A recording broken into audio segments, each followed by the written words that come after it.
Hello students, good morning to you. आप सभी का the bio and civil junctions पर मैं आमिर सिद्दीकी हार्दिक स्वागत और अभिनंदन करता हूं। कैसे हैं दोस्त आप लोग? उम्मीद करता हूं कि अच्छे होंगे, स्वस्थ होंगे और आप लोगों की पढ़ाई लिखाई का कार्य बेहतरीन तरीके से चल रहा होगा। किसी तरीके की समस्या का सामना नहीं करना पड़ रहा होगा। आप सभी लोगों का रिवीजन का कार्य भी बेहतरीन तरीके से चल रहा होगा।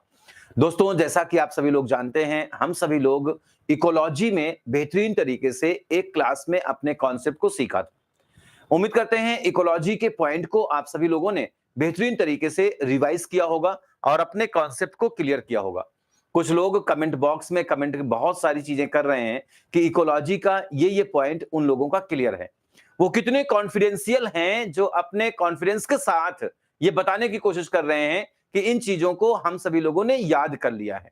कुछ लोग तो प्रोफेसर जी, किस प्रोफेसर के बारे में हम सभी लोग बात कर रहे थे? जो इकोलॉजी से संबंधित है, प्रोफेसर रामदेव मिश्रा जी के बारे में कई सारी चीजों को लिख दिया है और साथ में और दूसरे साइंटिस्ट के बारे में भी लिख दिया है। उम्मीद करते हैं कि आप सभी लोगों को पिछली क्लास का सारा पॉइंट क्लियर होगा। हम शुरू करते हैं आज की क्लास में।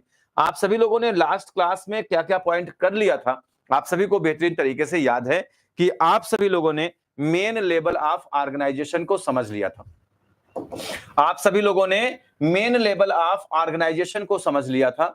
Main level of organisation, main level of organisation को आपने समझ लिया था और उम्मीद करते हैं आप सभी को होगी कौन सी ट्रिक जिसमें आपने लिखा था ओ आता है, पी आता है, सी आता है, ई आता है, लैंडस्केप आता है, बायोम आता है और बायोस्फीयर आता है। और हम सभी लोगों ने इनके बारे में डिटेल में चर्चा कर लिए थे और आशा करते हैं कि आप सभी लोगों का ये पॉइंट बेहतरीन तरीके से क्लियर था। आप सभी लोगों का ये पॉइंट बेहतरीन तरीके से क्लियर था। उम्मीद करते हैं सभी लोगों को ये पॉइंट मोस्ट इंपॉर्टेंट थे। जी, हमने इसमें से कौन सा टॉपिक था जिसे हमने कहा था कि इसे life supporting zone of earth कहा जाता है? Life supporting zone of earth, इसमें से किसे life supporting zone of earth के नाम से जानते हैं? फटाफट आंसर करिएगा, फटाफट आंसर करिएगा। इसमें हम सभी लोग लाइफ सपोर्टिंग जोन के नाम से किसे जानते हैं? ऑप्शन में ये सब हैं, ऑप्शन में ये सब हैं। इसमें से कौन सा है जिसे लाइफ सपोर्टिंग जोन के नाम से जानते हैं? देखते हैं आप में से कौन इसका करेक्ट आंसर देता है। देखते हैं आप में से कौन है जो इसका करेक्ट आंसर देता है। दिव्या जी, राधे राधे। ऋचा वर्मा जी, शालिनी जी, पल्लवी जी, प्राची चतुर्वेदी जी, गुफरान जी, निशा कमल जी, सोनी उर्फ शहजादी जी, दीप्ति जी, गुड़िया यादव जी। आंसर देखिए, आकृति त्रिपाठी जी का आंसर आ गया, नीलम जी का आंसर सबसे पहले आया, फिर आकृति त्रिपाठी जी का आया। जी, उम्मीद करते हैं कि यहां तक की बातें अफरोज अहमद जी का जो है, इनका कहना है कि जो है इकोलॉजी की क्लास अपने यूनिवर्सिटी में एपीजे अब्दुल कलाम भी पढ़ाते थे। ओके, बहुत अच्छे जी। सना अतीक जी बहुत अच्छी। जया अग्निहोत्री जी बहुत अच्छी। प्रिया जी, रिया जी, प्रिया जी, मंजू जी, महिमा जी, सर हम 0 लेवल से स्टार्ट किए हैं। अरे अगर आपने उस क्लास प्रिया, मतलब इसमें से सभी लोग काफी आंसर कर दिए हैं भाई जी, बहुत अच्छे, वेरी गुड। सभी लोगों ने आंसर लगभग कर दिया है, अच्छा लगता है। दूसरा क्वेश्चन, यहां पहला क्वेश्चन पूछा तो इन लोगों ने बताया आंसर होगा बायोस्फीयर। जी, बहुत अच्छे। दूसरा क्वेश्चन बनता है जी, कौन सा लार्ज एरिया है? Large area, large area which has their boundary, जिसकी अपनी बाउंड्री होती है। इसमें से कौन सा लार्ज एरिया है जिसकी अपनी बाउंड्री होती है? कमेंट करें जी। आप लोग अपने एप्लीकेशन को जो है, कभी कभी आप लोग एक बार एप्लीकेशन को अपडेट कर लीजिएगा तो आप सभी को बेहतरीन तरीके से सारे मैसेज दिखेंगे, सारी चीजें क्लियर रहेंगी। तो जिनमें अपडेट मांगा हो, जिनमें अपडेट नहीं मांगा हो, वो सभी लोग एप्लीकेशन को एक बार अपडेट कर लेंगे जी। Large area which has their boundary, large area कौन सा है जिसकी अपनी बाउंड्री होती है? लिखवाया था। देखते हैं सबसे पहले कौन कमेंट करता है। सबसे पहले किसका कमेंट दिखता है कि लार्ज अपनी बाउंड्री होती है वो कौन सा है? देखिए निशा कमल जी का आंसर आया, इनसे पहले आंसर किया सोनी उर्फ शहजादी जी ने। बहुत अच्छे, एक से बढ़ के एक लोग हैं, रियली गुड, नो डाउट जी। लैंडस्केप, बहुत अच्छे। और क्या चाहिए रिवीजन में, और क्या चाहिए? ये बहुत ही अच्छी बात है। आपका अगर इतना रिवीजन चल रहा है, really you are going to prepare very very well. अगर आपसे पूछ लिया जाए फंक्शनल यूनिट ऑफ इकोलॉजी, अगर आपसे पूछ लिया जाए फंक्शनल यूनिट ऑफ इकोलॉजी, किसे फंक्शनल यूनिट ऑफ इकोलॉजी के नाम से जानते हैं? Functional unit of ecology, functional unit of ecology के नाम से किसे जानते हैं? मुझे पूरा भरोसा है कि लगभग सभी का करेक्ट आंसर आएगा कि फंक्शनल यूनिट ऑफ इकोलॉजी के नाम से किसे जानते हैं। तो आप बताएंगे sir functional unit of ecology के नाम से इकोसिस्टम को जानते हैं। किसको जानते हैं? इकोसिस्टम को जानते हैं। लगभग लगभग सभी का करेक्ट आंसर चल रहा है, ecosystem is the right answer. बहुत अच्छे, वेरी गुड। अगर आपसे पूछ लिया जाए कि structural unit of ecosystem, structural unit of ecosystem, structural unit of ecosystem, basic unit of ecosystem, physiological unit of ecosystem, आप सभी का आंसर आएगा organism is the right answer. Organism is the right answer. और उम्मीद करते हैं लगभग सभी का करेक्ट आंसर होना चाहिए। तो ये था आपका रिवीजन का रिकैप, और हम उम्मीद करते हैं कि ये रिवीजन का रिकैप आप सभी लोगों के लिए बेस्ट रहा होगा। आपने 3 साइंटिस्ट के बारे में सीखा था, अर्नस्ट हैकेल के बारे में बताया था हमने, आपने रीटर के बारे में सीखा था, उम्मीद करते हैं क्लियर है। आपने प्रोफेसर रामदेव मिश्रा जी के बारे में सीखा था, उम्मीद करते हैं ये भी बात आप सभी लोगों की क्लियर, सभी लोगों को यहां तक की बातें बेहतरीन तरीके से क्लियर। आज हम सभी लोग पढ़ने वाले हैं, आगे की तरफ मूव करते हैं, पढ़ने वाले हैं मेजर बायोम्स इन इंडिया। आज हम सभी लोग पढ़ने वाले हैं major biomes in India, major biomes in India, major biomes in India. Bharat के मेजर बायोम्स कौन कौन से? Major biome in India, Bharat के मेजर बायोम्स। वैसे जब बायोम्स की बारी आती है तो बायोम्स में हम सभी लोग कई सारे बायोम्स को जानते हैं, लेकिन यहां पर हम सभी लोग सीखेंगे मेजर बायोम्स इन इंडिया के बारे में। अगर हम आपसे बायोम्स की बात करते हैं तो आप एक डायग्राम गौर से देखिए, बनाइएगा नहीं, सिर्फ देखिएगा। अभी आप सिर्फ देखिए, जब हम कहेंगे बनाइए तो बनाइएगा। एक डायग्राम आप गौर से देखिए, सिर्फ देखिएगा, मन से देखिए, नो प्रॉब्लम। क्लास अपनी है, हम लोग अपने हैं, आराम से पढ़ना है, देर तक पढ़ना है, चीजें कवर करना है, ना आपको कहीं जाना है ना हमको कहीं जाना है। बारिश बाहर हो ही रही है, उम्मीद करते हैं कि ये बात आप सभी लोग जानते हैं। ये देखिए, अगर हम बात करें इनकी, तो ये किसके बीच में बनता है? तो आप बताएंगे सर ये बनता है मीन एनुअल टेम्परेचर, ये मीन एनुअल टेम्परेचर को बताता है, मीन एनुअल टेम्परेचर, ये मीन एनुअल टेम्परेचर को बताता है डिग्री सेंटीग्रेड में। और ये मीन एनुअल प्रेसिपिटेशन को बताता है, मीन एनुअल प्रेसिपिटेशन, ये बताता है मीन एनुअल प्रेसिपिटेशन, ये मीन एनुअल प्रेसिपिटेशन को बताता है, जो कि सेंटीमीटर में होता है। ये मीन एनुअल प्रेसिपिटेशन को बताता है जो सेंटीमीटर में होता है। जी, इतनी बातें क्लियर। यहां पर सेंटीमीटर में लिखा है जी, यहां है -15, यहां लिखा है -15, यहां लिखा है -15, यहां लिखा है -15 जी, याद रखना है। -10, -5, -10, -5 जी, उसके बाद 0, फिर 5, फिर 10, फिर 15 जी। ये माइनस में नीचे वाला है, ऊपर माइनस में नहीं है। 5, 10, 15 जी, 20, 25, 30, 20, 25, 30।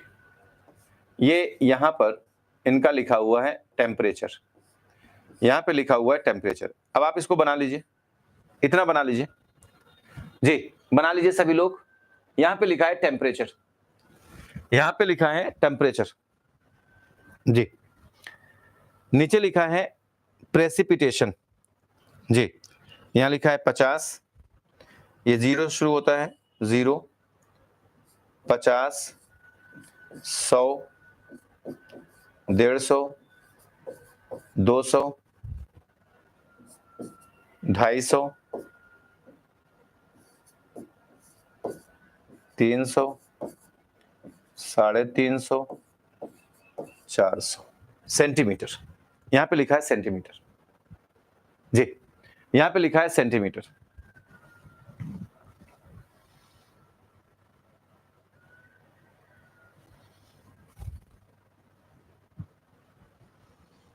बना लिया सभी लोगों ने जी? उम्मीद करते हैं सभी लोगों ने बना लिया है। उम्मीद करते हैं सभी लोगों ने बना लिया है।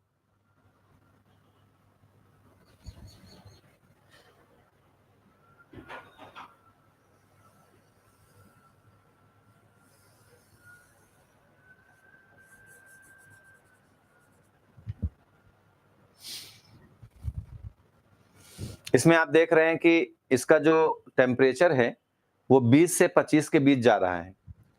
इसका जो टेम्परेचर है वो 20 से 25 तक जा रहा है। इसका टेम्परेचर कहाँ जा रहा है? 20 से 25 के बीच में जा रहा है। और यहाँ पर जो रेन है वो 50 से कम है। This tells about 50। ये रेन जो है यहाँ पर क्या है? यहाँ 50 से कम है। यहाँ पर आपको रेन 50 से कम दिख रही है। इसका मतलब ये जो ऐसा एरिया है जहां पर बारिश कम होती है, ये ऐसा एरिया है जहां पर बारिश कम होती है, लेकिन यहाँ पर टेम्परेचर ज्यादा होता है। यहाँ पर बारिश कम होती है और टेम्परेचर यहाँ पर ज्यादा होता है। इसका मतलब ऐसी जगह जहां पर 50 सेंटीमीटर से कम बारिश हो रही है और टेम्परेचर वहां पर ज्यादा है, ये क्या कहलाएगा? आप बताएंगे सर? ये डिजर्ट कहलाएगा। एक बार आप सोचिए, ऐसी जगह जिसका टेम्परेचर 20 से 25 के बीच में है और बारिश जहां पर 50 डिग्री सेंटीग्रेड से कम हो रही है, ऐसा एरिया क्या कहलाएगा? तो आपके मन से आना चाहिए सर, ऐसे एरिया को हम सभी लोग डिजर्ट के नाम से जानते हैं। ऐसे एरिया को हम लोग किसके नाम से जानते हैं? डिजर्ट के नाम से जानते हैं। तो ये किसका कौन सा एरिया हो जाएगा? डिजर्ट। एक एरिया है, देखिए, एक एरिया है जहां पर टेम्परेचर -10 में चलता है, जहां पर टेम्परेचर -10 में चलता है, जहां पर टेम्परेचर -10 में चलता है और बारिश जो होती है वो 100 से ज्यादा होती है, मतलब 150 से कम होती है। यहां पर बारिश जो होती है वो 100 से ज्यादा होती है, लेकिन 150 से कम होती है। यहां पर भी दुबला पतला मामला होगा। यहां पर भी क्या होगा? दुबला पतला मामला होगा। क्यों दुबला पतला मामला होगा? इसका मतलब ये कौन सा रीजन है?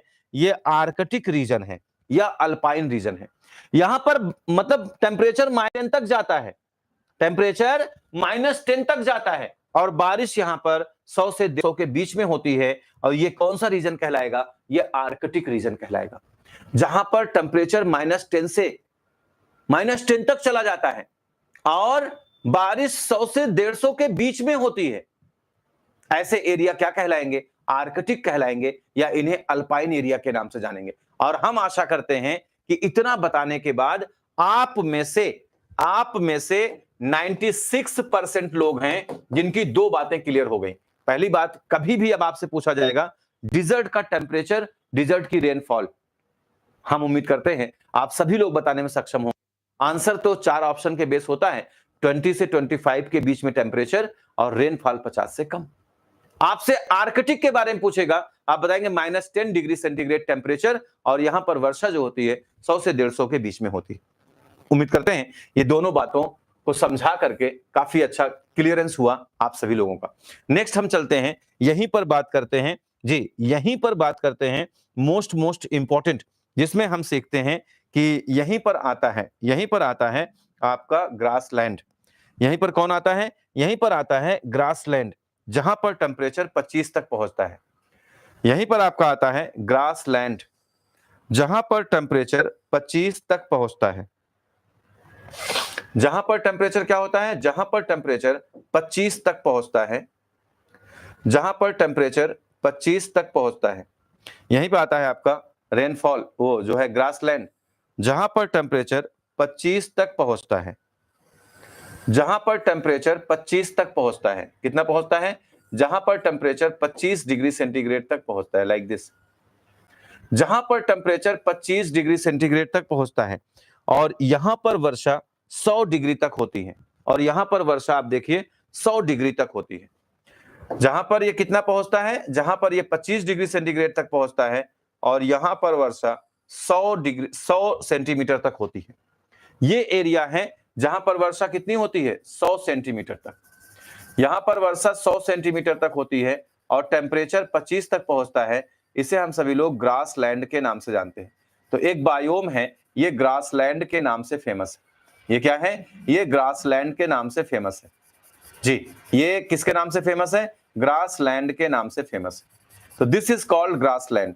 तो ग्रास लैंड की पिक्युलरिटी क्या है, आप बताएंगे सर? ग्रास लैंड की पिक्युलरिटी है कि ग्रास लैंड में क्या होता है? ग्रास लैंड में जो वर्षा होती है वो 100 सेंटीमीटर तक होती है और जो टेम्परेचर यहाँ का होता है वो 25 डिग्री सेंटीग्रेड हाइक तक जाता है। 25 डिग्री सेंटीग्रेड हाइक तक जाता है। ये बात आप सभी लोगों की क्लियर होना है। नेक्स्ट आपका आता है इसी में जी, टेम्परेट फॉरेस्ट, जहां पर वर्षा जो होती है 200 से 250 सेंटीमीटर होती है।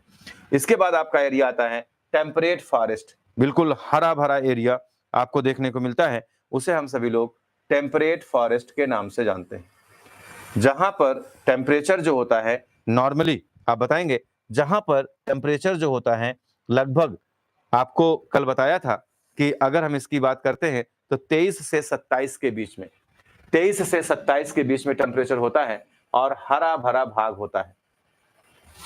23 से 27 के बीच में टेम्परेचर होता है, जो हरा भरा भाग होता है, इसे हम सभी लोग क्या कहते हैं? इसे हम सभी लोग टेम्परेट फॉरेस्ट के नाम से जानते हैं। This is called temperate forest. Temperate forest में टेम्परेचर हाई होता है और यहाँ पर वर्षा भी होती है। टेम्परेचर हाई होता है, वर्षा भी 200 से 250 सेंटीमीटर तक होती है। मतलब यहाँ पर जो ये इक्वेटर के काफी पास होता है, इक्वेटर के काफी पास होता है, क्योंकि सनलाइट इक्वेटर पर ही पड़ती है। शाम की एनवायरमेंटल बॉटनी में हम लोगों ने सीखा था। तो यहां तक की बातें, दिस इज कॉल्ड, इसे हम सभी लोग टेम्परेट फॉरेस्ट के नाम से जानते हैं। आशा करते हैं कि ये चारों बातें आप सभी लोगों की बेहतरीन तरीके से क्लियर, इसे हम सभी लोग टेम्परेट फॉरेस्ट के नाम से जानते हैं। इसके बाद आपका आता है ट्रॉपिकल फॉरेस्ट, जहां पर टेम्परेचर ज्यादा होता है और रेनफॉल भी ज्यादा होती है। जहां पर टेम्परेचर ज्यादा होता है और रेनफॉल भी ज्यादा होती है। टेम्परेचर ज्यादा होता है और रेनफॉल भी ज्यादा होती है जी। दिस रीजन, मतलब कभी कभी यहाँ ग्लेशियर फट जाते हैं, जिससे पानी की मात्रा बढ़ जाती है, अचानक बाढ़ आ जाती है, अचानक बर्फ जम जाते हैं। ये इसे हम सभी लोग जो है किसके नाम से जानते हैं? इसे हम सभी लोग ट्रॉपिकल रीजन के नाम से जानते हैं। This is called tropical region. इसे हम सभी लोग ट्रॉपिकल रीजन के नाम से जानते हैं। This is called tropical region. और उम्मीद करते हैं ये बातें आप सभी लोगों की क्लियर होनी चाहिए। This is called tropical forest. इसे हम सभी लोग ट्रॉपिकल फॉरेस्ट के नाम से जानते हैं। यहीं पर आपका शुरू होता है जी, जिसका टेम्परेचर 10 से 12 डिग्री सेंटीग्रेड तक जाता है। जिसका टेम्परेचर 10 से 12 डिग्री सेंटीग्रेड तक जाता है और इसे हम सभी लोग कोनीफर्स के नाम से जानते हैं। और यहाँ पर अगर हम वर्षा की बात करें तो वर्षा यहाँ पर 250 तक होती है।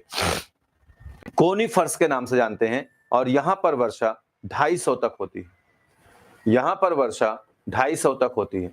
इसे कोनीफर फॉरेस्ट के नाम से जानते हैं। This is called conifer forest.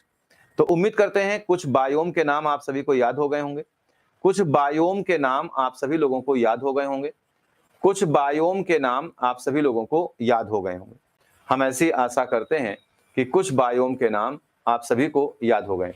कौन कौन से बायोम के नाम याद हो गए, आप बताएंगे? ये बायोम है सर, इनके नाम हमारे डन हो गए। इसमें से सबसे पहला बायोम कौन सा है? सबसे पहला बायोम है डिजर्ट।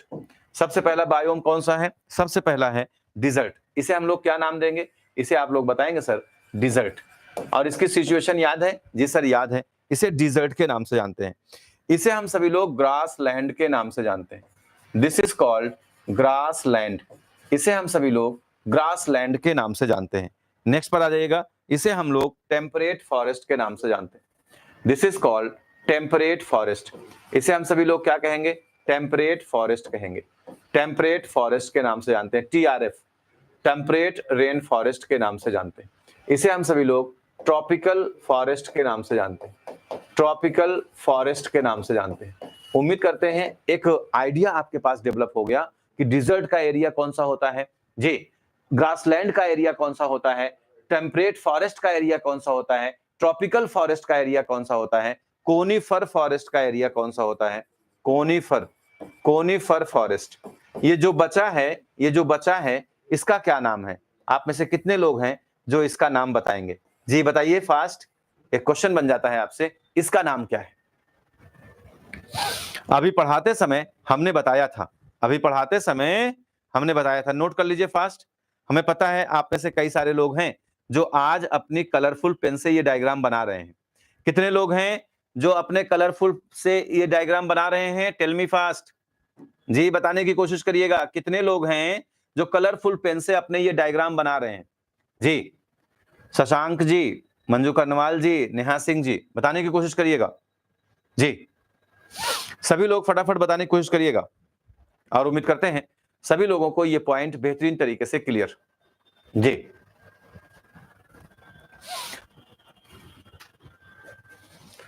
फटाफट बताने की कोशिश करें, इसे हम क्या नाम देंगे? जिसका टेम्परेचर -10 डिग्री सेंटीग्रेड चल रहा है, जहां पर रेनफॉल जो होती है लगभग 100 से 150 सेंटीमीटर के बीच में होती है, इसे हम लोग किस नाम से पुकारेंगे? तो आप में से कई सारे लोगों का आंसर आ जाना चाहिए। जी, इसे हम सभी लोग आर्कटिक या अल्पाइन फॉरेस्ट के नाम से पुकारेंगे। आर्कटिक या अल्पाइन फॉरेस्ट के नाम से पुकारेंगे। आर्कटिक या अल्पाइन फॉरेस्ट के नाम से पुकारेंगे। किसी का जवाब आया? जी, किसी का जवाब आया? जी, निशा कमल जी का जवाब आया, इसे आर्कटिक के नाम से पुकारेंगे। जी, उम्मीद करते हैं बहुत अच्छी। जी, निशा कमल जी ने जवाब दिया सर, इसे हम सभी लोग किसके नाम से पुकारेंगे? इसे हम सभी लोग आर्कटिक के नाम से पुकारेंगे। पूनम जी का आंसर आया, निम्मी जी का आंसर आया, जी, आफरोज जी का आंसर आया, बहुत अच्छे। दीप्ति सिंह, अरे दीप्ति सिंह कह रही हैं सर इतना कलरफुल पेन नहीं है जितना कलरफुल आपके पास है। अरे ये भी बात है, हमने कहा था कम से कम 6 कलर खरीदिएगा, थोड़ा स्केच खरीद लीजिए। अब आप पहली बार और आखिरी बार पढ़ रहे हैं, अब ये नोट्स आपके एग्जामिनेशन जब आप सेलेक्ट हो जाएंगे तब काम आएगा, तब आपको पढ़ाने में मजा आएगी। डन, सभी लोगों ने बना लिया ना? इसी डायग्राम को हमने जो है सोचा कि आपको थंबनेल दिखा दें। ये आपको ये डायग्राम दिखाने के लिए ही क्लास आपकी 5 मिनट लेट हुई थी, लेकिन मुझे नहीं लगता कि आप इसमें ज्यादा इंटरेस्ट लेंगे, क्योंकि इससे ज्यादा कलरफुल डायग्राम आपके पास आ गया है। हो गया सभी लोगों का? देख लीजिएगा इसको भी एक बार, जी, मैच के सेंस से देख लीजिएगा। जी, क्लियर? तो उम्मीद करते हैं यहां तक की बातें आप सभी लोगों की क्लियर। आइए चलते हैं, पहली छोटी सी हेडिंग करिए, TRF। पहले हमें मेजर बायोम पढ़ना है। मेजर बायोम में हमें 4 बायोम के बारे में पढ़ना है। मेजर बायोम में 4 बायोम के बारे में आपको बता दें, यहां से एग्जामिनेशन में क्वेश्चन देखने को मिलता है। मेजर में 4 की बात करते हैं, इसमें आपको इंपॉर्टेंट मिलता है। जैसे पहला TRF का मतलब होता है tropical rain forest. Tropical rain forest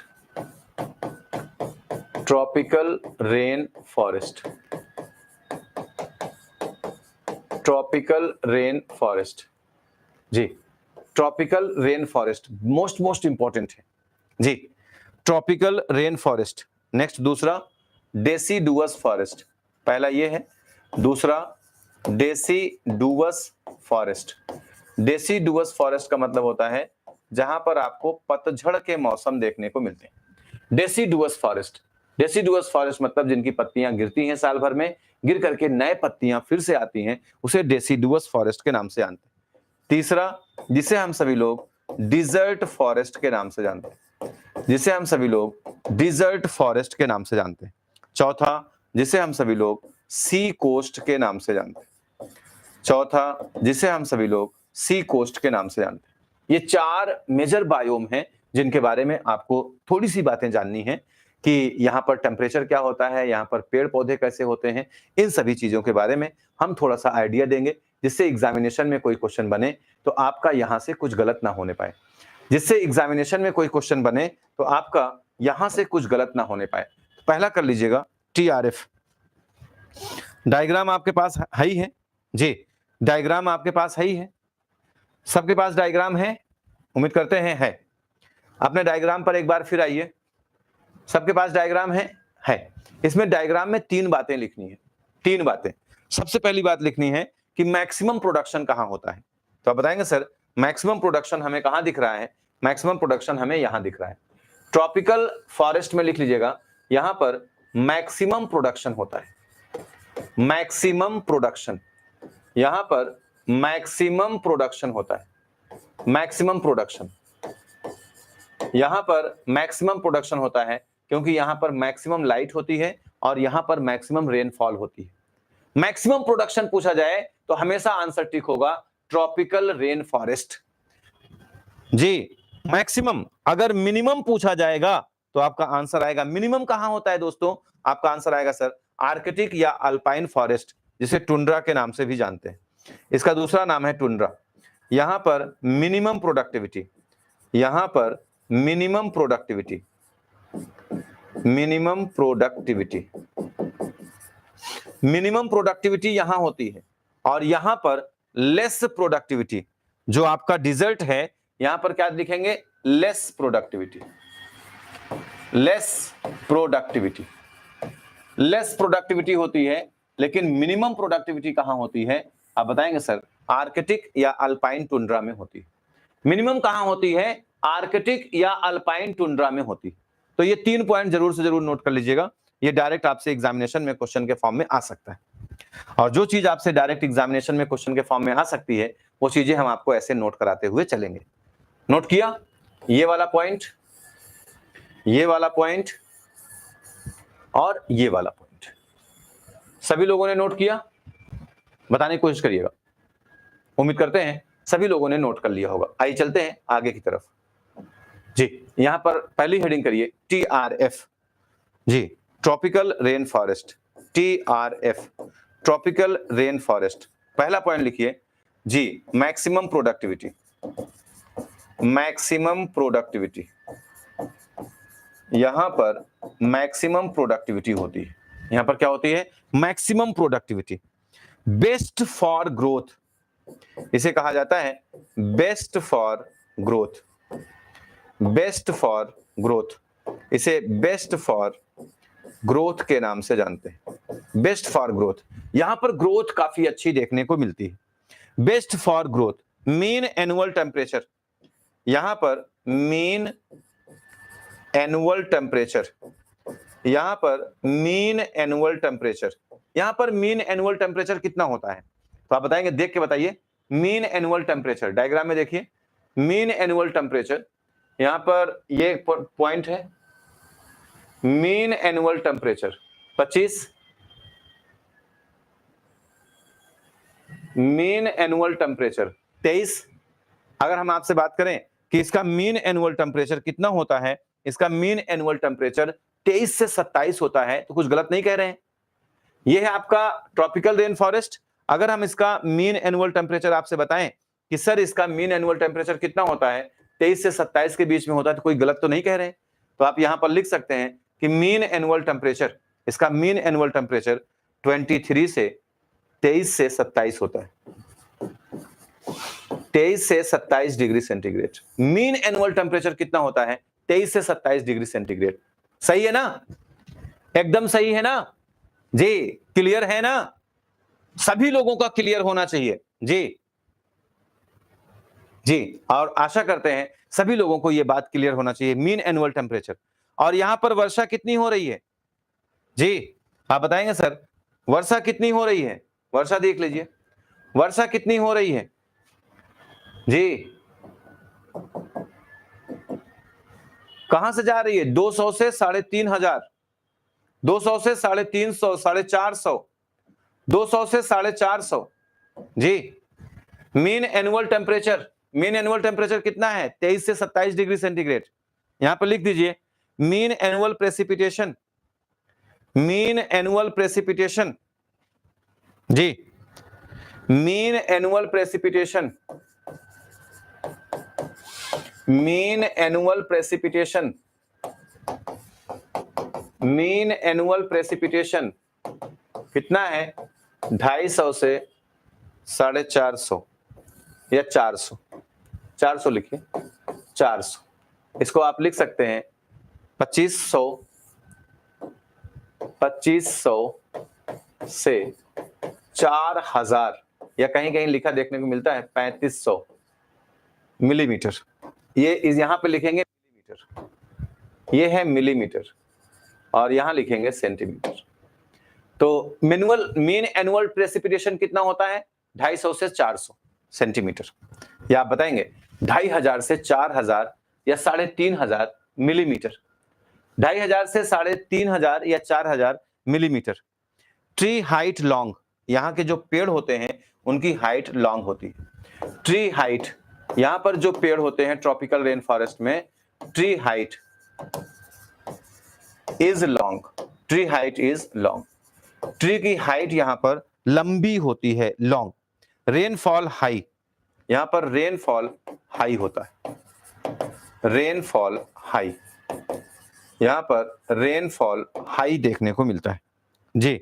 drip trips adaptation, यहाँ पर ड्रिप ट्रिप एडॉप्टेशन देखने को मिलता है, यहाँ पर ड्रिप ट्रिप एडॉप्टेशन देखने को मिलता है, ड्रिप ट्रिप एडॉप्टेशन, एडॉप्टेशन, यहां पर ड्रिप ट्रिप एडॉप्टेशन देखने को मिलता है। ड्रिप ट्रिप एडॉप्टेशन का मतलब होता है कि ये प्लांट जो होते हैं, मतलब इनकी जड़ें भी बहुत लंबी होती हैं और ये प्लांट अपने एडॉप्टेशन के लिए सर्वाइवल कंडीशन को डेवलप कर लेते हैं। इसे कहते हैं ड्रिप ट्रिप एडॉप्टेशन। ऐसा एडॉप्टेशन जो अपने सर्वाइवल के लिए किया जाता है उसे ड्रिप ट्रिप एडॉप्टेशन के नाम से जानते हैं। तो कौन सा ऐसा बायोम है जिसमें ड्रिप ट्रिप एडॉप्टेशन देखने को मिलता है? कौन सा ऐसा बायोम्स है जिसमें ड्रिप ट्रिप एडॉप्टेशन देखने को मिलता है? आप सभी का आंसर आएगा ड्रिप ट्रिप एडॉप्टेशन देखने को मिलता है आपके किसमें? आप बताएंगे सर ट्रॉपिकल रेन फॉरेस्ट में। TRF मोस्ट इंपॉर्टेंट है। बिग ट्रीज, बटेरस रूट इसमें देखने को मिलते हैं। बिग ट्रीज, बड़े बड़े पेड़ होते हैं, बिग ट्रीज, बड़े बड़े पेड़, बटेरस रूट, इसमें बटेरस रूट देखने को मिलती है, इसे बटेरस रूट के नाम से जानते हैं, बटेरस रूट जी। कभी स्पेलिंग इसकी ये भी मिलती है BUTURUS, बटेरस रूट, बटेरस रूट देखने को मिलती है। बटेरस रूट क्या होती है हम आपको इसकी इमेज दिखाते हैं। बटेरस रूट क्या है इसकी हम आपको इमेज दिखाते हैं जी। बड़े बड़े पेड़ों में इमेज जो है रूट प्रेजेंट होती है जिसे बटेरस रूट के नाम से जानते हैं जी।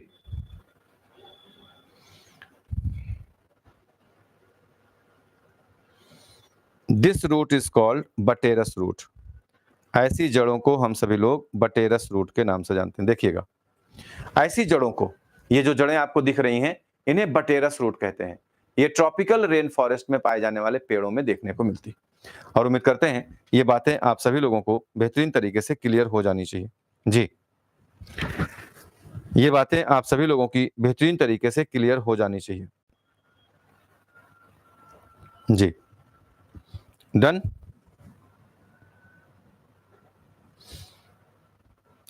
बनियान ट्री का नाम सुना है आपने, बॉम्बॉक्स का नाम सुना है जी, या साल्मिया का नाम सुना है। ये किस में देखने को मिलती है? बनियान ट्री में, बनियान ट्री में, बनियान ट्री, बनियान ट्री में देखने को मिलती है जी। पीपल के बनियान ट्री में देखने को मिलती है। साल्मानिया का एक पेड़ होता है, साल्मानिया ट्री में देखने को मिलती है। तो बटेरस रूट समझ गए ना, जो है ये ट्रॉपिकल रेन फॉरेस्ट है, उस ट्रॉपिकल रेन फॉरेस्ट में हमें बिग ट्रीज देखने को मिलते हैं। ये बटेरस रूट होती हैं जो न्यूट्रिशन का काम करती हैं, प्रोटेक्शन का काम करती हैं, एब्जॉर्प्शन का काम करती हैं, सारा काम यही रूट करती हैं। तो बटेरस रूट जो है किस पेड़ में देखने को मिलती है, किस बायोम में देखने को मिलती है, आशा करते हैं सभी को पॉइंट क्लियर। तो इतनी बातें आप अगर याद रखेंगे तो मुझे लगता है बनने वाला क्वेश्चन आप आसानी से हैंडल कर लेंगे। और साथ में जी साथ में इसमें याद रखेंगे, इसमें आपका वुडी क्लाइंबर्स भी आता है। Woody climbers, woody climbers, woody climbers का नाम आते ही आपको एक बात याद आती होगी। हम जानते हैं वुडी क्लाइंबर्स का नाम जैसे लेते हैं वैसे आपको एक पेड़ याद आता होगा जिसे हम क्या कहते हैं जी, जिसे हम सभी लोग लाइनास के नाम से जानते हैं। वुडी क्लाइंबर्स, ये वुडी क्लाइंबर्स में किसका नाम लेते हैं? लाइनास का नाम लेते हैं। वुडी क्लाइंबर्स ग्रो कर जाते हैं जिसे लाइनास के नाम से जानते हैं, जिसे हम लोग क्या कहते हैं? लाइनास के नाम से जानते हैं। लाइनास के नाम से जानते हैं। ये लाइनास क्यों बनते हैं? भाई हम लोग ऐसे फॉरेस्ट की बात कर रहे हैं जहां पर बहुत बड़े-बड़े विशालकाय पेड़ हैं।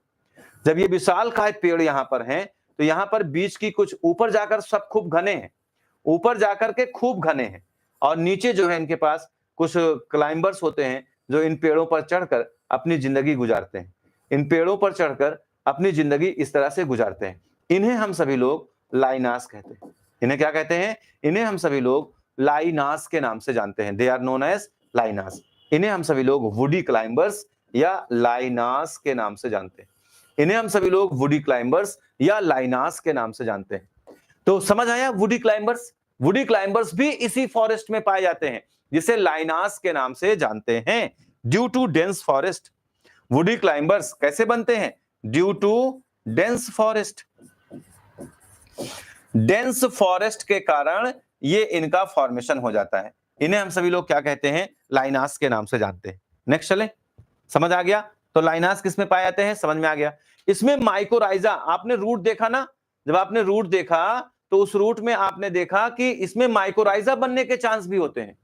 जी, they have mycorrhiza, they have mycorrhiza. ये जो बटेरस रूट हैं, they have mycorrhiza, they have mycorrhiza, they have mycorrhiza. इसमें क्या होता है? इसमें माइकोराइजा का फॉर्मेशन होने लगता है। इसमें क्या होता है? इसमें माइकोराइजा का फॉर्मेशन होने लगता है। माइकोराइजा, दे हैव माइकोराइजा, इसमें माइकोराइजा का फॉर्मेशन होने लगता है।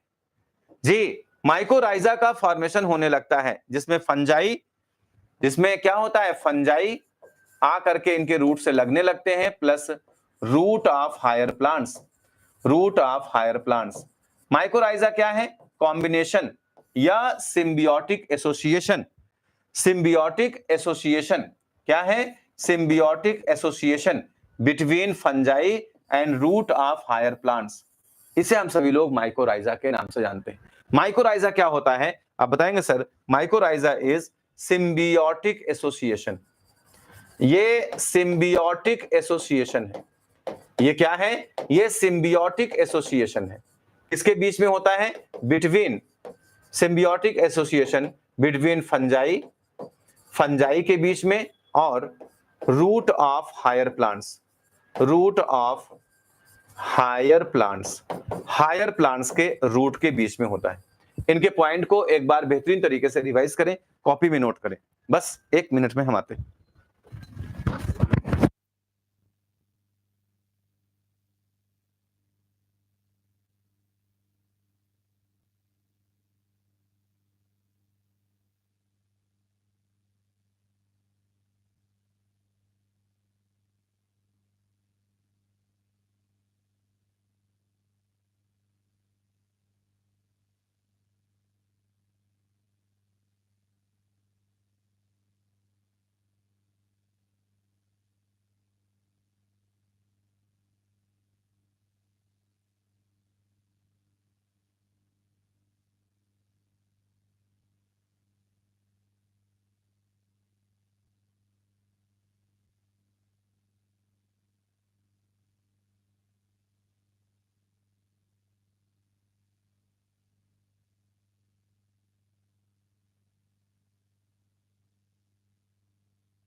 जी, सभी लोगों ने नोट कर लिया होगा।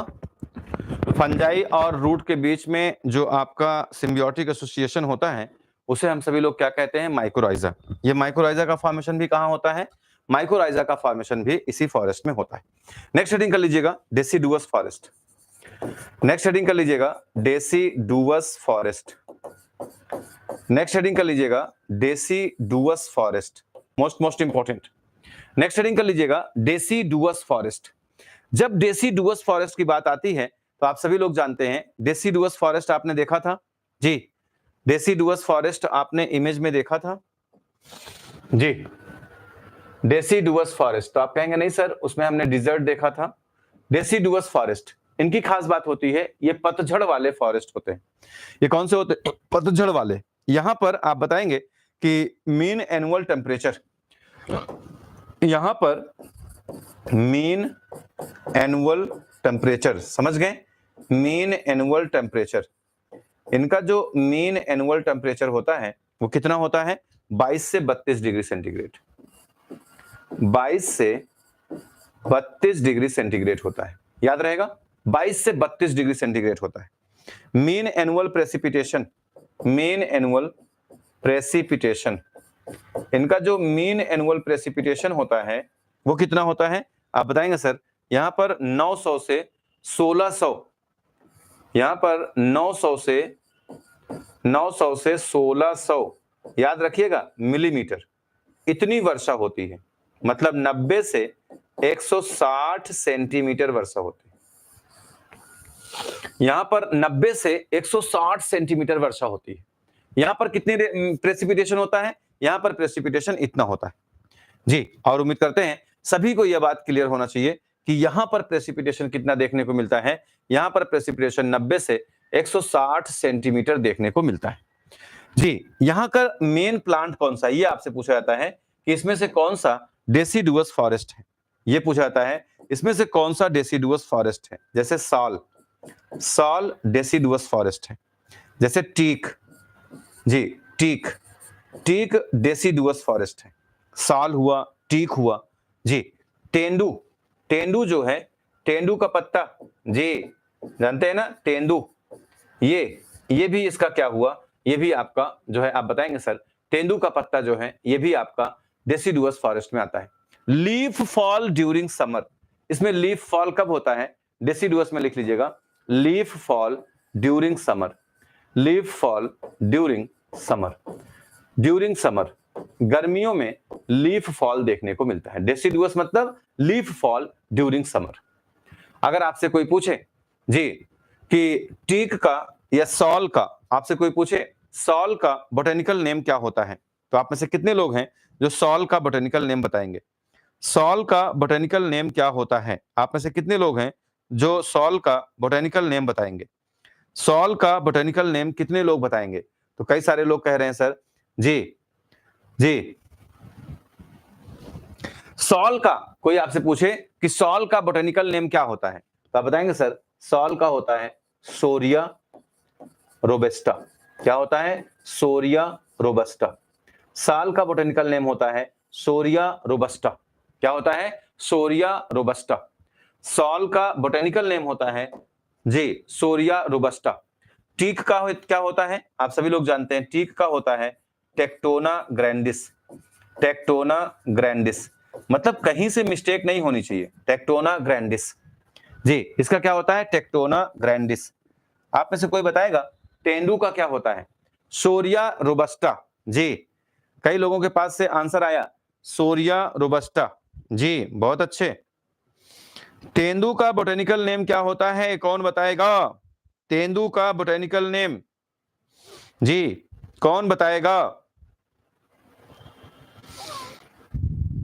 जी?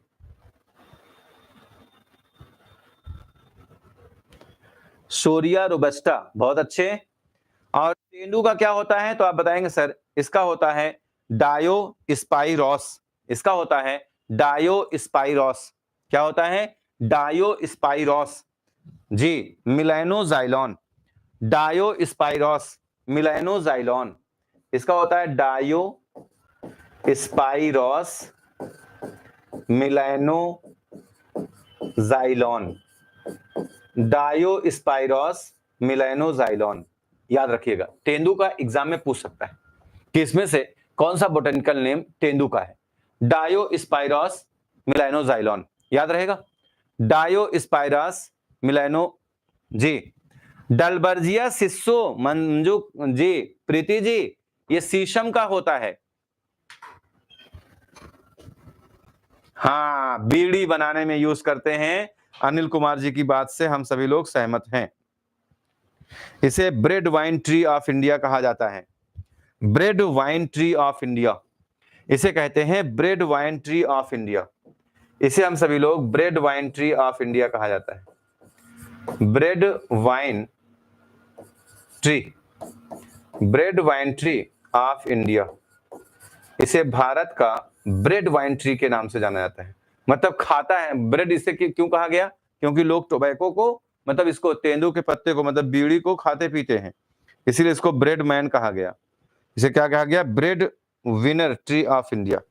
ये bread wine tree of India के नाम से जानी जाती है। और उम्मीद करते हैं ये बात आप सभी लोगों को क्लियर होनी चाहिए।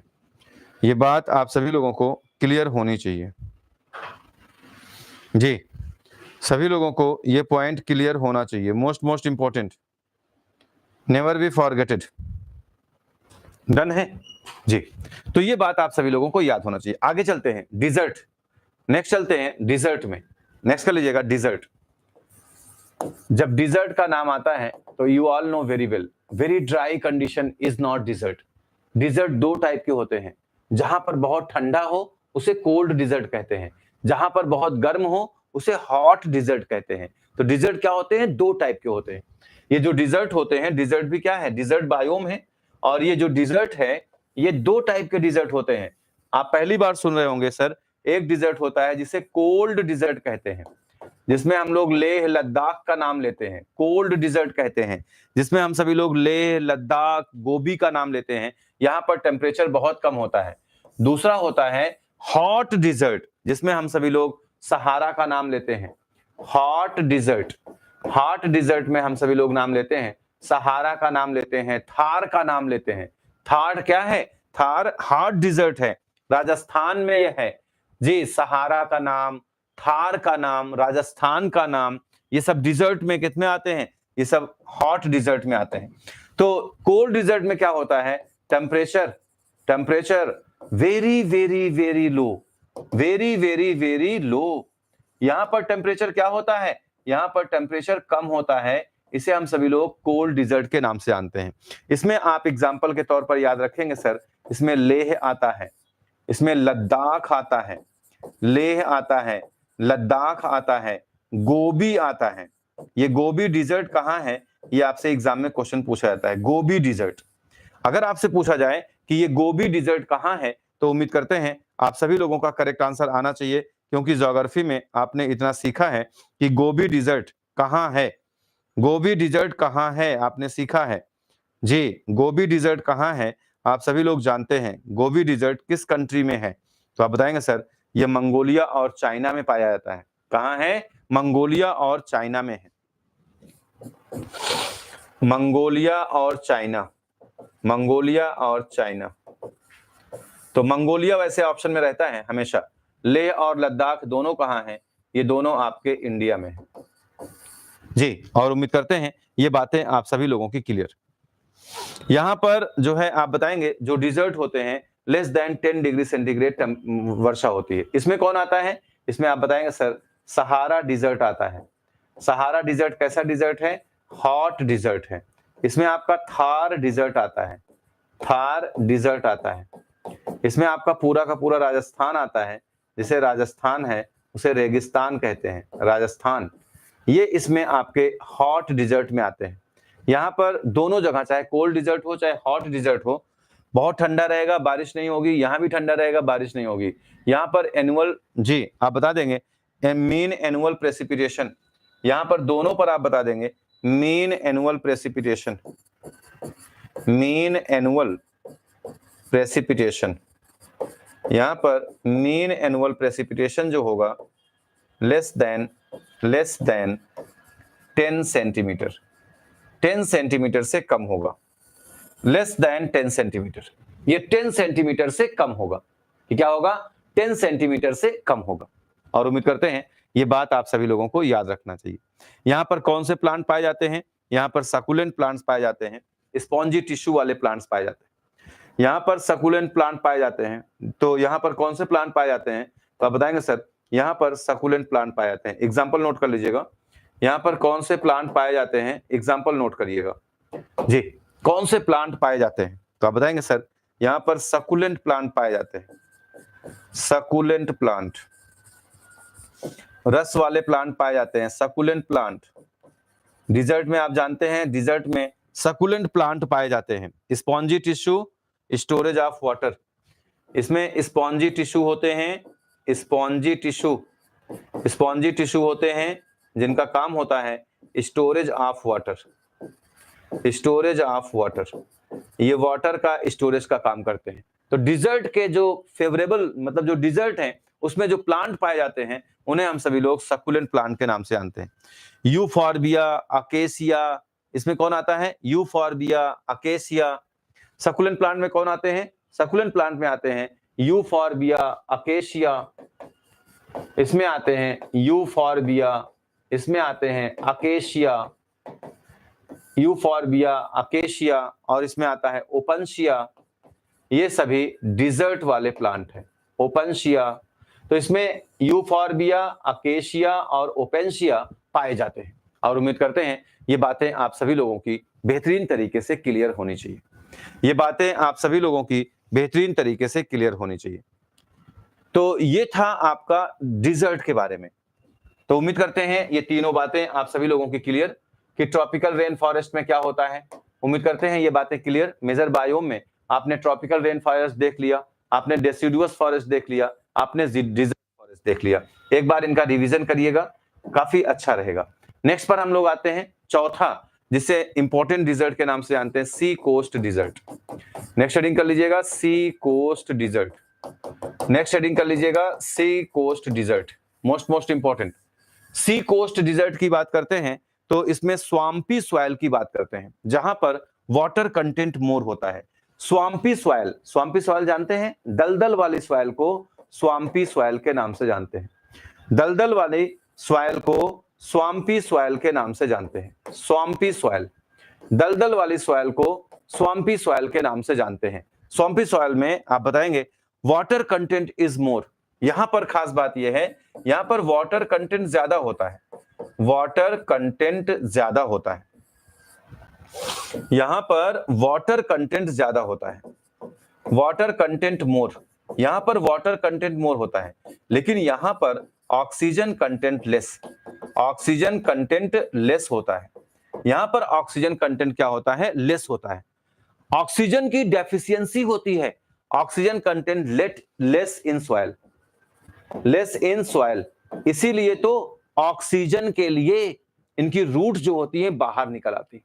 यहां पर ऑक्सीजन की कंटेंट कम होते हैं जी, तो ऑक्सीजन लेने के लिए जी रूट बिकम्स निगेटिवली जियोट्रॉपिक। इसीलिए इनकी रूट क्या होती है? इसीलिए इनकी रूट, स्वाम्पी सॉइल के प्लांट की रूट क्या होती है? स्वाम्पी सॉइल मतलब आप हिंदी में लिख लीजिएगा कि सर जी यहां पर पानी ज्यादा होता है, खूब पानी होता है मिट्टी में, लेकिन इस मिट्टी में ऑक्सीजन नहीं होती है। ऑक्सीजन न होने के कारण यहां पर प्लांट बाहर निकलते हैं ऑक्सीजन लेने के लिए।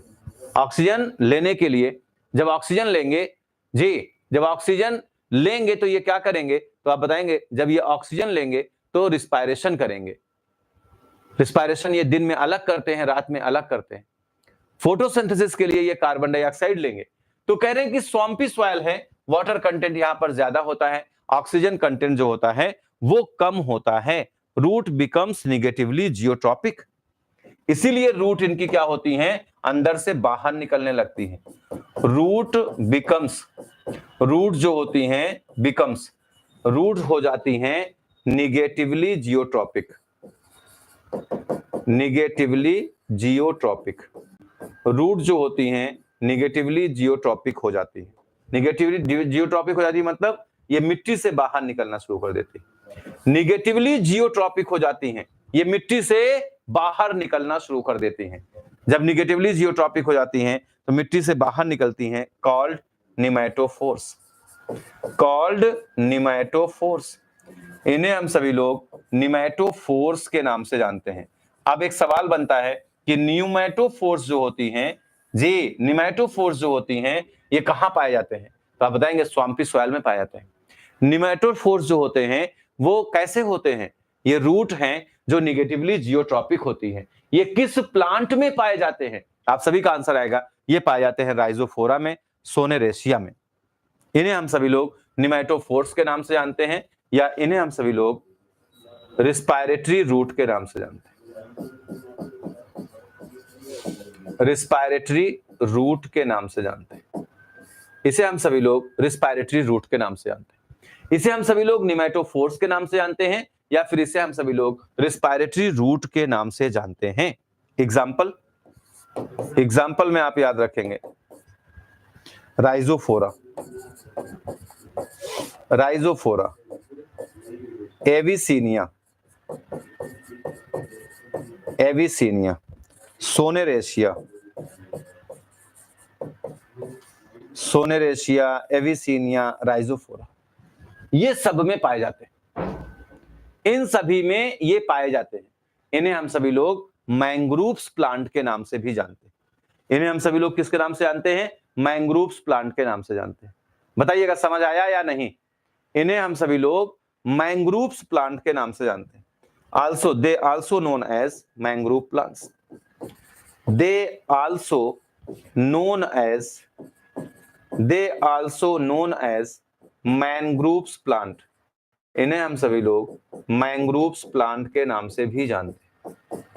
दे also known as mangroves plant. इन्हें हम सभी लोग मैंग्रोव्स प्लांट के नाम से भी जानते हैं। They also known as mangroves plant. इन्हें हम सभी लोग मैंग्रोव्स प्लांट के नाम से भी जानते हैं।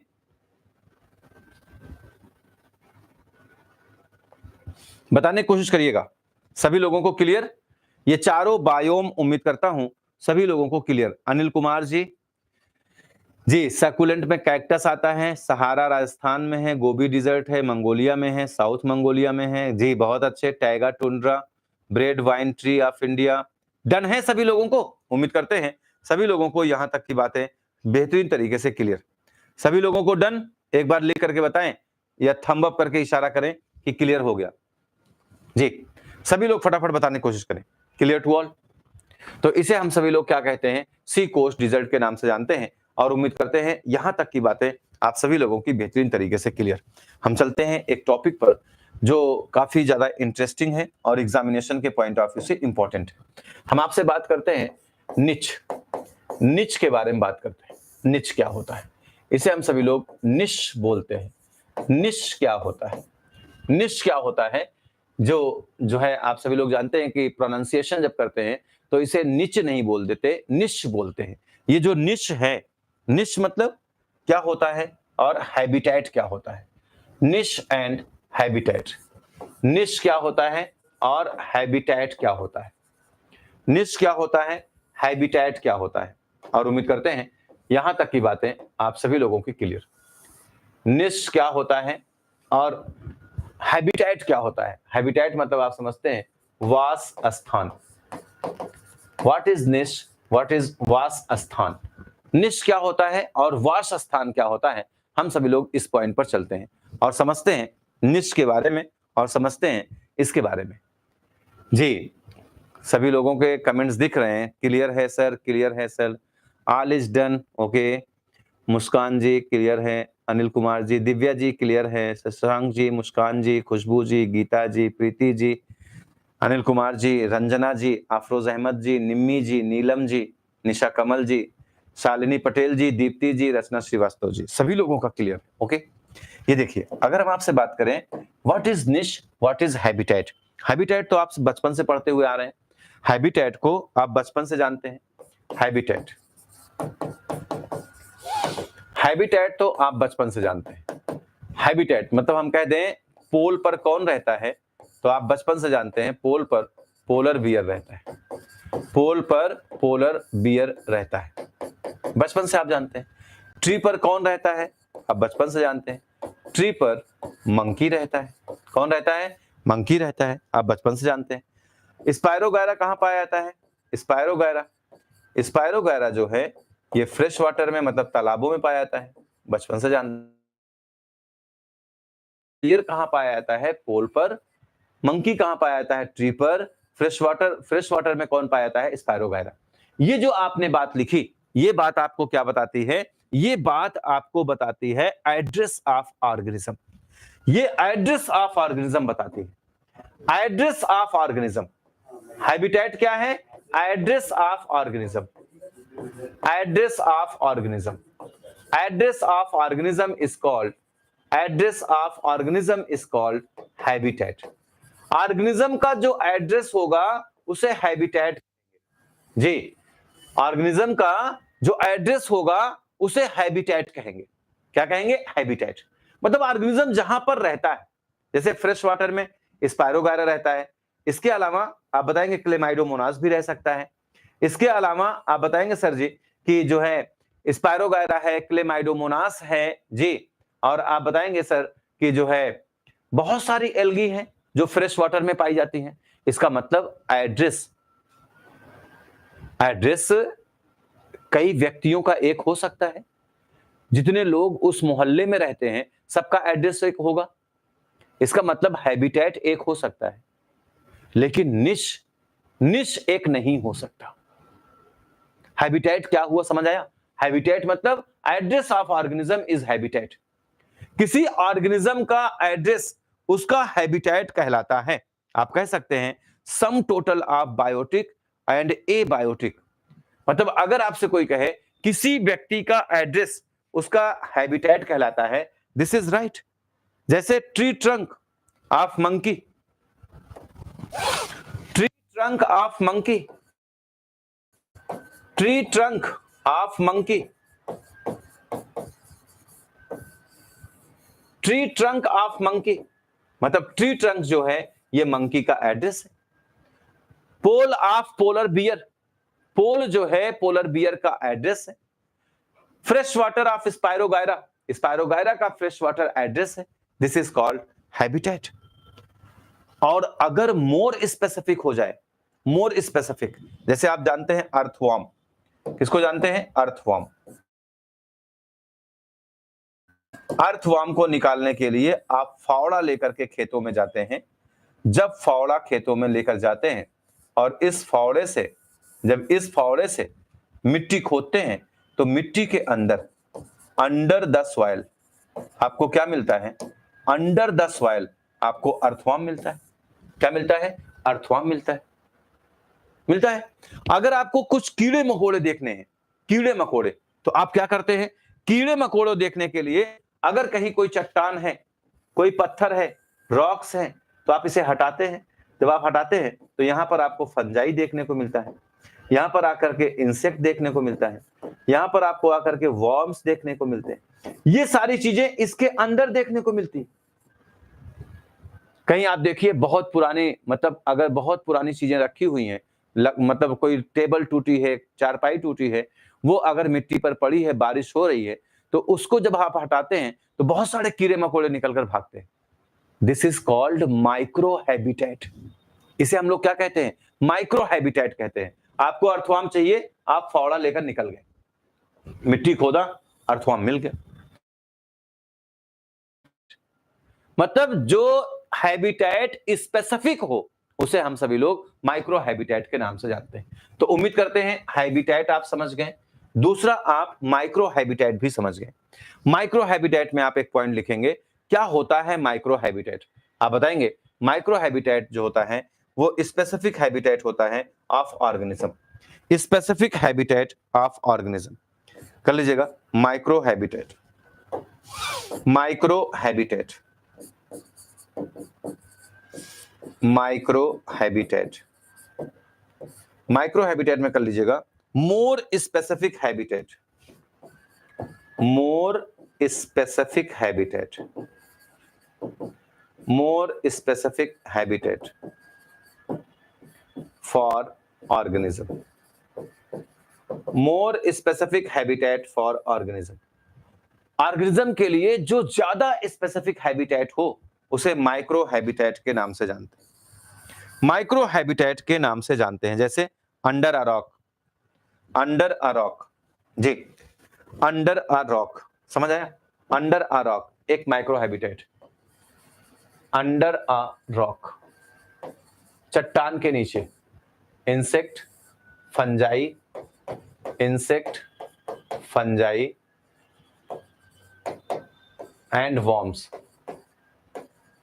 एंड वर्म्स गेट शेल्टर, ये यहां पर शेल्टर ले लेते हैं, यहां पर रहने लगते हैं, इसे बोलते हैं under a rock. Under a rock is a micro habitat, ये एक माइक्रो हैबिटेट है। दूसरा रॉटिंग लॉग्स, सड़े हुए जो पेड़ होते हैं उसमें भी बहुत सारे रहते हैं, रॉटिंग लॉग्स, रॉटिंग लॉग्स, फसलें जो सड़ जाती हैं।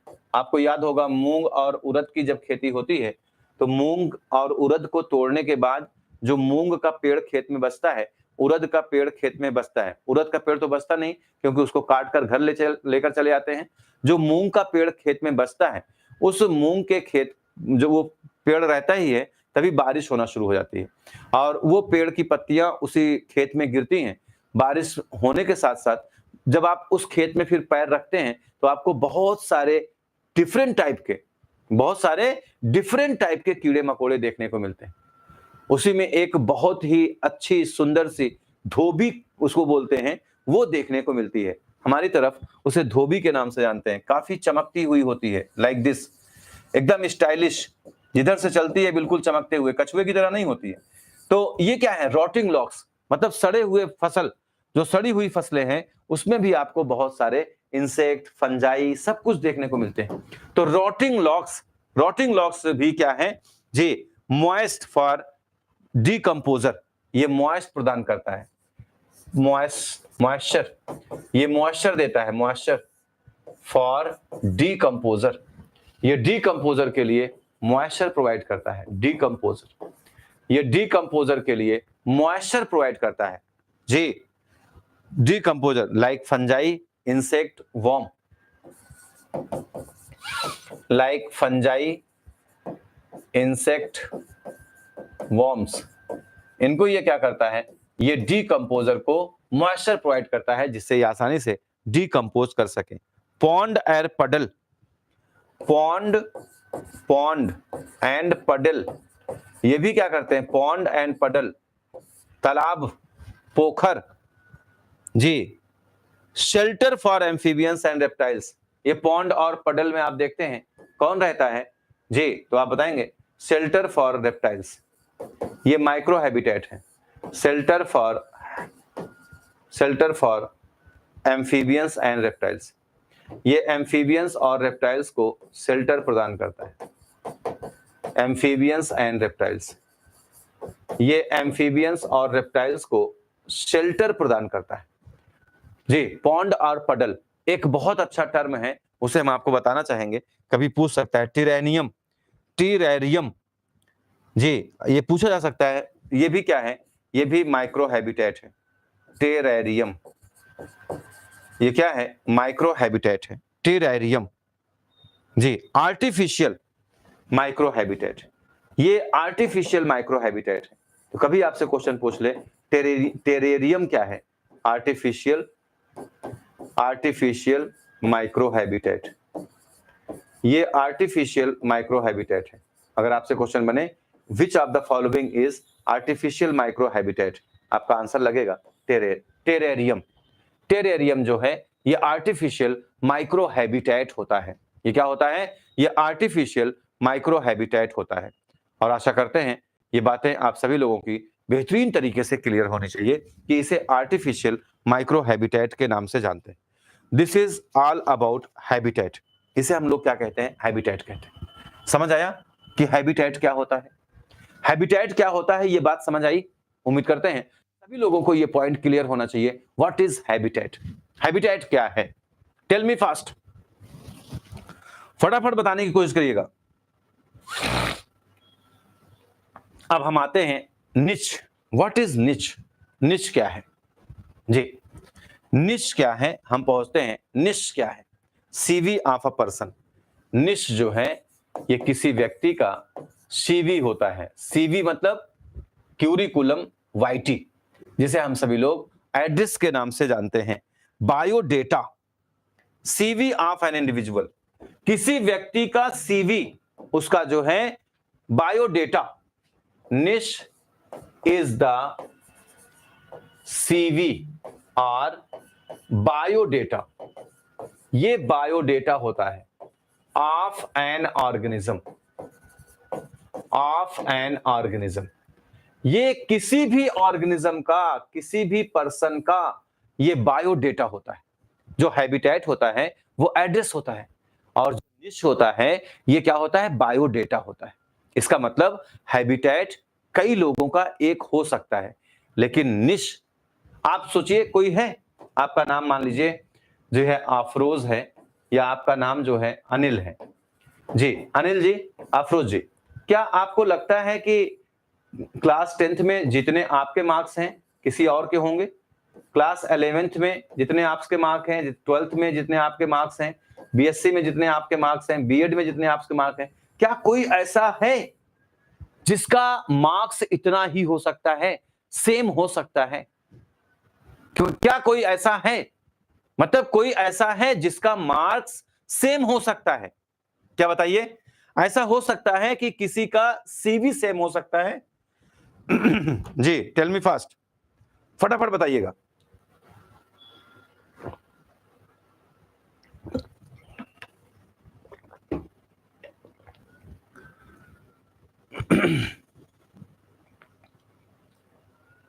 जी, पूनम जी की बात याद रखेंगे, ग्रीनेल ने 1971 में दिया था जी। Term niche given by Grinnell, किसने दिया था? ग्रीनेल ने जी। Term given by, term given by Grinnell 1971, term given by Grinnell 1971। जी बताइए, क्या हो सकता है किसी का सीवी एक जैसा हो सकता है? तो जवाब आएगा सर, नहीं हो सकता है। क्या जवाब आएगा? नहीं हो सकता है। या किसी को लग रहा है हो सकता है? नहीं हो सकता है। क्या किसी को लग रहा है हो सकता है? नहीं हो सकता है। ये बात जानिए, नहीं हो सकता है, नहीं हो सकता है। तो उम्मीद करते हैं ये बात आप समझ गए, और एक खुशी खुशी पॉइंट लिख सकते हैं आप, एक खुशी खुशी पॉइंट लिख सकते हैं। क्या लिख सकते हैं? No two species niche is similar, no two species niche is similar, एकदम क्लियर होना चाहिए। No two species, no two species niche, no two species niche are similar, कभी भी सिमिलर नहीं हो सकती जी। तो ये वाला क्वेश्चन बहुत पूछा जाता है कि क्या निश सिमिलर हो सकती हैं? नहीं हो सकती। हैबिटेट सिमिलर हो सकता है। Status of individual of species in environment, इसे आप कहेंगे status of an individual species, status of an individual species, status of an individual species in the environment, in the environment जी। status of an individual species in the environment is called niche, is called niche। उम्मीद करते हैं everyone, आप में से जितने लोग class में हैं सबको ये बेहतरीन तरीके से समझ में आया कि निश क्या है। Status of an individual species in the environment is called niche. Niche जो होती हैं इनके 3 एस्पेक्ट हैं जी। For every species, for every species, प्रत्येक स्पीसीज के लिए, फॉर एवरी स्पीसीज, बताइएगा ये सही है कि गलत? फॉर एवरी स्पीसीज, प्रत्येक स्पीसीज के लिए, नीचे इज डिस्टिंक्ट, निश इज डिस्टिंक्ट, निश इज डिस्टिंक्ट। कभी कभी नीचे बोल देते हैं आपको इंटरटेन करने के लिए। निच इज डिस्टिंक्ट करेंगे, फॉर एवरी स्पीसीज निच इज डिस्टिंक्ट, सही है कि गलत?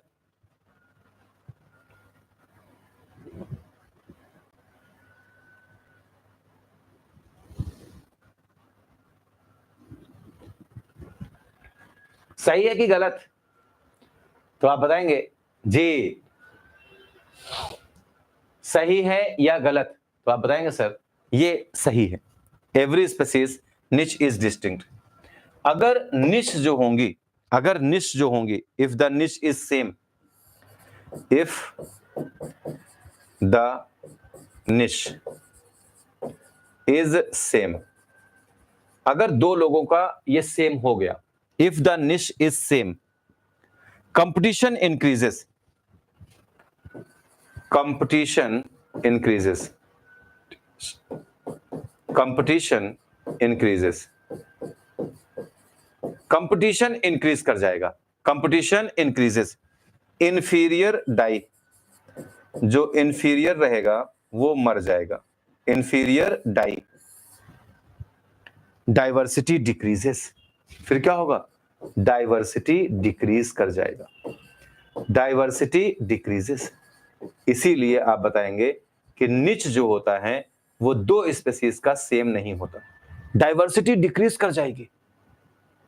और डाइवर्सिटी डिक्रीज कर जाएगी तो आप एक लाइन जान जाइए, लिविंग वर्ड्स में एक लाइन बहुत अच्छे से लिखी है कि मनुष्य तभी तक है, मनुष्य तभी तक है जब तक डाइवर्सिटी ऑफ ऑर्गेनिज्म है। मतलब डिफरेंट टाइप के जो ऑर्गेनिज्म प्रेजेंट हैं, जब तक वो हैं तभी तक आप हैं, अदरवाइज मनुष्य का कोई अस्तित्व नहीं है। मनुष्य चला जाएगा तब भी वो लोग जिंदा रहेंगे, लेकिन अगर वो लोग चले जाएंगे तब क्या होगा? मनुष्य की डेथ हो जाएगी। मनुष्य can not live without the diversity of organism. मनुष्य जो है डाइवर्सिटी ऑफ ऑर्गेनिज्म के बिना नहीं रह सकता, तो डाइवर्सिटी जो होगी वो क्या कर जाएगी? डिक्रीज कर जाएगी। और उम्मीद करते हैं यहां तक की बातें सभी लोगों की क्लियर जी। इसीलिए ये जो निच होते हैं ये प्रोवाइड जी, niche provide diversity, higher diversity of organism. Niche जो होते हैं, निच के कारण high diversity of organism. Niche provide करती हैं हायर डाइवर्सिटी, हायर बायोडाइवर्सिटी जी। Niche provide higher biodiversity called specialised, इसे हम सभी लोग स्पेशलाइज्ड निश कहते हैं। स्पेशलाइज्ड निश जो होती हैं ये बायोडाइवर्सिटी ऑफ ऑर्गेनिज्म को इंक्रीज करती है। तो बायोडाइवर्सिटी ऑफ ऑर्गेनिज्म को कौन इंक्रीज करता है? तो आप बताएंगे सर बायोडाइवर्सिटी ऑफ ऑर्गेनिज्म को ये निशे जो हैं ये इंक्रीज करती हैं। निशे प्रोवाइड हायर बायोडाइवर्सिटी। कौन सी निश होती हैं? स्पेशलाइज्ड निश होती हैं जो ये प्रोवाइड करती है।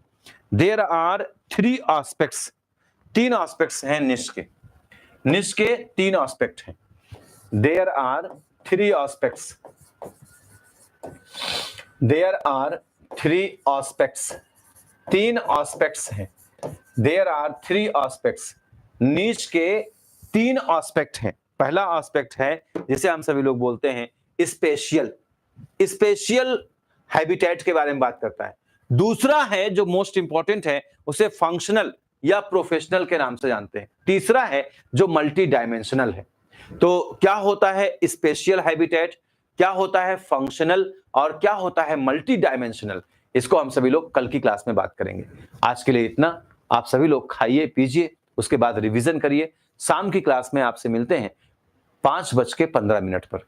हम सभी लोग 5:15 पर कॉर्डेटा की क्लास पढ़ेंगे और कॉर्डेटा को आप एक बार रिवाइज करिएगा, उसके आगे के टॉपिक को कंटिन्यू करेंगे। Thank you to all of you.